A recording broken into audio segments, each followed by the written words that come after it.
بوکسینگ ترکیب از رشته‌های رزمی موی‌تای، کاراته و بوکس است. کیک بوکسینگ ورزش رزمی میباشد که تنها 30 سال از تولد آن می‌گذرد.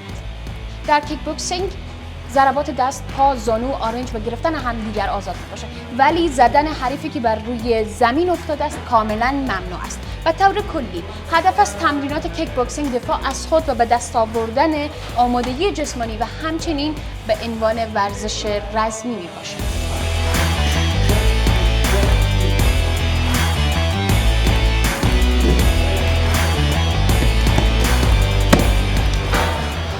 مشخص است که ورزش بسیار سخت و خشنی است. من نمیتونم این کار انجام بدم، فقط یک حرکت عادی و ابتدایی بود. در صورت میایم در مورد تاریخچه.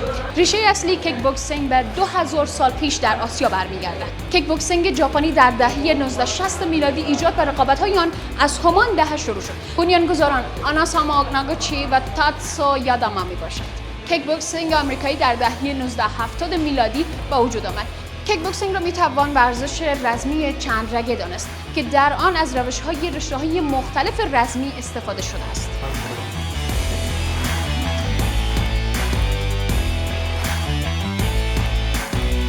اصطلاح کیک بوکسینگ به وسیله آناساما ناگوچی ژاپنی برای نامگذاری رشته رزمی که از موی‌تای و کاراته الهام گرفته شده بود استفاده شد. کیک بوکسینگ در واقع از دو قسمت، کیک یعنی ضربه پا و بوکسینگ یعنی ضربه مشت تشکیل شده که تکنیک‌های اصلی آن هم در مشت و ضربه پا میباشد. و اگر در مورد روش‌های مبارزه این رشته رزمی براتون بگویم، مسابقات این رشته رزمی در زمین مربع شکل 16 تا 20 فوتی که با طناب محصور شده برگزار می‌شود. زمان بازی معمولاً 3 راند هست و 3 دقیقه‌ای برگزار میشه که ورزشکاران بین هر راند 1 دقیقه استراحت می‌کنند. هر مسابقه توسط یک داور و یک دکتر کنترل میشه و در هر راند 3 قاضی یا داور به مبارزان امتیاز میدهند. بنیانگذاران کیک بوکسینگ در غرب جولیس میباشد که پدر کیک بوکسینگ آمریکا نامیده میشود. کیک بوکسینگ مانند تمام رشته‌های رزمی دارای کمربند دان میباشد. این ورزش داخل رینگ برگزار میشود. گرفتن حریف در مسابقه خطا هست و اگر در طول مسابقه بیش از 30 خطا داشته باشی بازنده اعلام می‌شوی. در مسابقه 1 داور وسطی وجود دارد و 3 داور کنار و 1 قاضی وجود دارد. در بعضی از مسابقات که سطح آن پایین هست، زمان مسابقه 2 راند و 2 دقیقه‌ای هست. و افرادی که در مبارزات کیک بوکسینگ شرکت می‌کنند فایتر می‌گویند. ضربات مشت بر سر حریف دارای 1 امتیاز و ضربات پا بر سر حریف دارای 2 امتیاز میباشد. برای که در ارتباط به قواعد و همینطور قوانین و یک سری حرکات مجاز و غیر مجاز در رابطه با کیک بوکسینگ بدانیم، جناب مجاهد حکیمزاده سکرتر جنرال فدراسیون ملی کیک بوکسینگ در کنار من هست و از ایشان میشم. خیلی ممنون. تشکر. ما هر فایتر ما البته که فایت میکنن 3 رنگ 3 دقیقه است و در هر 3 دقیقه یک دقیقه چیز دارن، استراحت دارن و در کل وقتی که با نواقصاتش اشاره بکنیم که نواقصات وقتی که فایت میکنن مبارزه میکنن در هر بخش ما سیستمش یا قوانینش متفاوت است. فول کانتاکت، سیمی کانتاکت یا آماتور یا پروفشنال. با یک بخش ماست که مثلا ما در صورت مش کار نمیکنیم، از صورت پایین کار میکنیم و دیگه بخش ما فول دست پا کار میکنیم و یک بخش دیگه ما با پرتاب هم کار میکنیم و پهلوانی هم داره. باز در کل نواقصات رو اشاره میکنیم که بیضه فاول است، تخته پشت، استقامت تخته پشت به هیچ وجه مجاز نیست یا ضرب اون نمرام نداره بلکه اخطاری یا کراس میگیره. بله و در بسا همین سیستمایش هست که مثال اگر در پروفشنال نمیریم دو یعنی آرنج و اینا هم با فاول میباشن. نمرات دیگه که مثال در این فایتار در کلش بحث میکنیم که شات یعنی نمره میگیره که نگت یا نکداون کنی یا مشت نکداون کنی. نکداون معنیش همین که نفر بیحال ساختن، حریف زدن به زمین، میدان به جنای مقابل واگذار کردن است. ضربه‌های اساسی و اونایی که امتیاز بلندتر دارن در این رشته کدام ضربه هستن و به کدام قسمت ها؟ مثلا سر، دست، پا، کدام قسمت؟ هرگاه حمله جنای مقابل یا وقتی که با ضد حمله برمیخوره از خود عکس العمل نشان دادن. مثلا اگر مشت به صورتش تو که تک کنه نمره داره، اما شوک بتیش یعنی وقتی که تکانش بده احساس بتیش اونو نمره داره. اگر مشت است، اگر لگت است، دست قامت ساق است، شکم است، صورت است، وقتی عکس العمل نشان داد اون نمرش یعنی شاید نسبت به یک 10 تا 5 تا که کار میکنه که 3 مشت کار کنه که بسیار نرمال سرش تاسیس کنه یک نمره باشه، ما یک شوکش بده 2 نمره میگیره و با هم سالش باشه. اینا ضربات ده اگه دیدیم که نفر خواب کرد یا ساق میزنه خواب میکنه، یکی در شکمش لگت میخوره دلبق میشه، یکی در گردنش میخوره یا در صورتش گنگس میشه، با این نمراتش تفاوت داره. مجموعی امتیازها چند است در یک راوند؟ از 5 الی 10 نمره میتن، بارا به شما فرق میکنه از 5 الی 10 10 الی 15.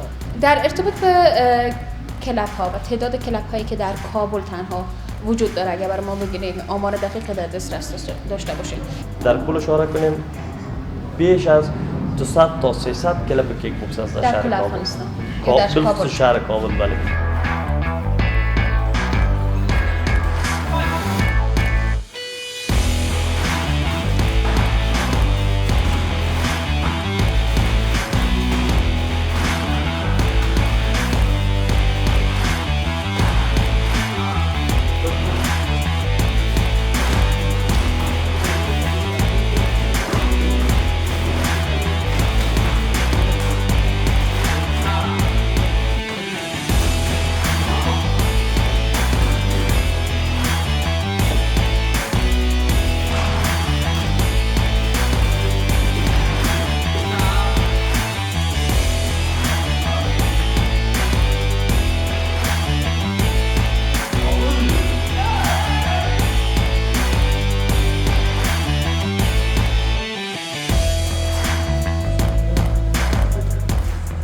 و حالا فرصت رسیده تا صحبت‌های در ارتباط به تاریخچه و کارکردهای این فدراسیون با رئیس این فدراسیون داشته باشیم. آقای دستگیر پنجشیری رئیس فدراسیون ملی کیک بوکسینگ در کنار ما هست و سپاس از اینکه وقت گذاشتین امروز و حاضر شدین که برنامه تنظیم کنین در کنار از هم صحبت با ما و مخاطبان زاویه مدیا شدین.